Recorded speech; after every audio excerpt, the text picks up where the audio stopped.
तो का अब तक आरजेडी अल्फाबेट का दुइये को लेटर पढ़ा था मैडम, एम के बाद वाई। चलिए अच्छा है, अब ए टू जेड पढ़ेगा तब पढ़ल लिखल पार्टी हो जाएगा।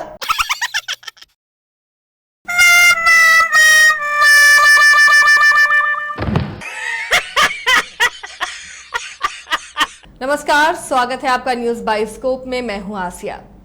ऐसा लग रहा है कि बिहार में राजनीतिक घटनाक्रम तेजी से बदल रही है। बोचहा उपचुनाव के बाद इसमें और भी तेजी आई है।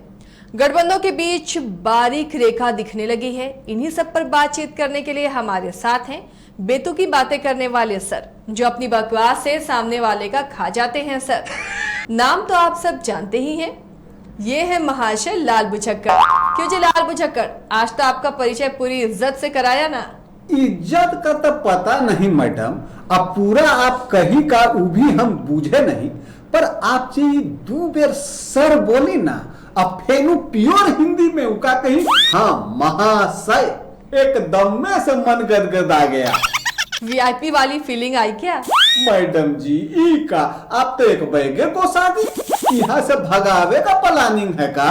अरे मैं गुस्सा कहा कि मैंने तो अच्छे से कहा वीआईपी वाली फीलिंग आई क्या? अरे बाप रे, फेनु वीआईपी वाला फीलिंग। मैडम ये फीलिंगवा के बारे में जानना हो ना तो सहनी जी से पूछिएगा, उहे विस्तार से बतावेंगे आपको। काबू जी थोड़ा थोड़ा तो आपका इशारा मैं समझ रही।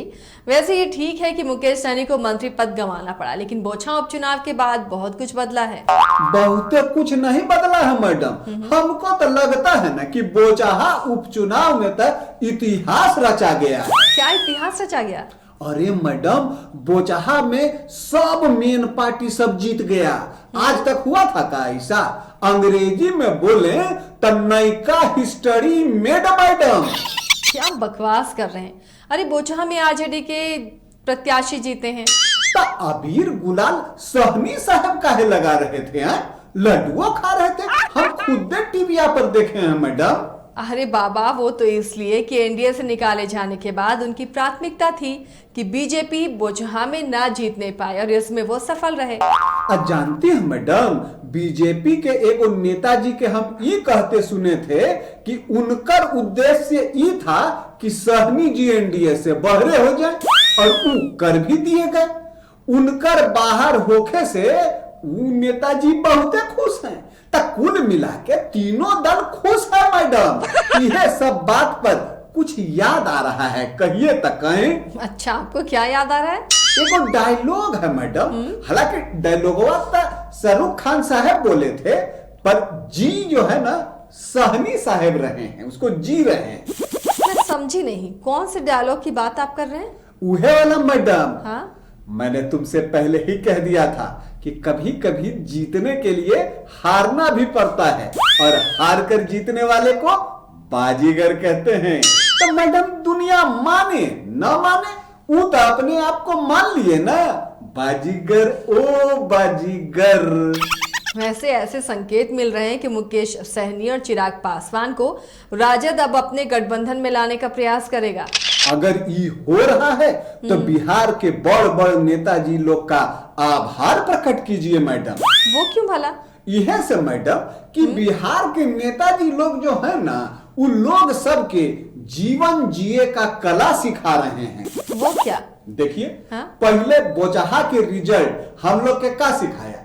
ये सिखाया कि जीत के तो सब खुश होता है, अपना हार पे खुश हो चाहे कारण हो ना हो। अब दूसरा का सीख ई मैडम कि ब्रेकअप के बाद मूव ऑन, आगे बढ़ो। तब एनडीए से ब्रेकअप के बाद आरजेडी के तरफ मूव ऑन है मैडम। पर चुनाव के पहले ही तो मुकेश सहनी ने राजद से गठबंधन तोड़ा था। अब मैडम दुनिया गोल है तो इनमें सहनी साहब का दोष है? घूम फिर के फिर वहीं आना है, बारी बारी से दोनों मिलबे ना करेगा मैडम। फालतू बातें बंद कीजिए। तो लाल बुझक्कड़ राजनीतिक विश्लेषक बताते हैं कि दरअसल राजद खुद को एमवाई से निकालकर ए टू जेड की पार्टी करना चाह रहा है।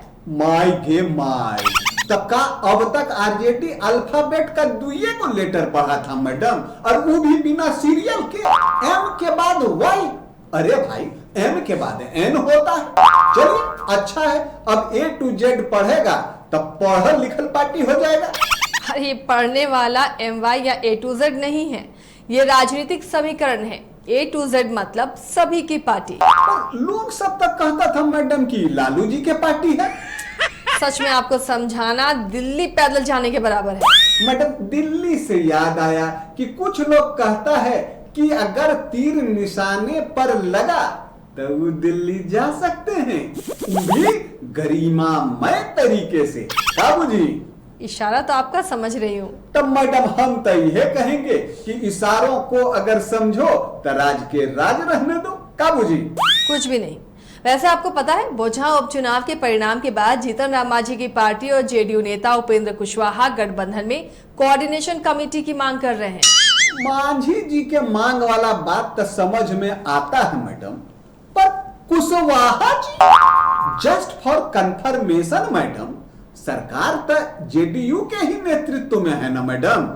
हाँ, नीतीश कुमार के नेतृत्व में गठबंधन की सरकार है। तो कुशवाहा जी केकरा से मांग की ही है कोऑर्डिनेशन कमेटी के लिए? अपना पार्टी के नेता से या फूल वाला पार्टी से? और एकर वो फूल वाला पार्टी से किए हैं तो एकर मतलब तो यह लगता है मैडम कि फूल वाला पार्टी उनकर बात के उतना वैल्यू नहीं दे रहा है का? अब मैं ये कैसे बता सकती हूँ? तो अनुमान लगाइए मैडम, सारा बात अनुमाने पर तो चल रहा है। अनुमान तो इहो लग रहा है मैडम कि कांग्रेस और RJD गठबंधन के बीच भी सब कुछ ठीक नहीं, चुनावों अलगे अलगे इधर लड़ रहा है। और अनुमान तो ये भी लग रहा है मैडम कि कहीं JNU वाले भैया बन गए कांग्रेस प्रदेश अध्यक्ष तो ये गठबंधन के चांद पर ग्रहण लग सकता है।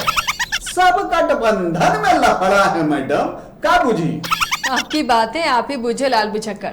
मैं तो इतना जानती हूँ कि बिहार में राजनीतिक परिस्थितियां बदलती सी नजर आ रही हैं और उस पर हमारी नजर बनी रहेगी। फिलहाल मुझे और लाल बुझक्कड़ को दीजिए इजाजत। खबरों के लिए आप बने रहिए न्यूज़ बाइस्कोप के साथ।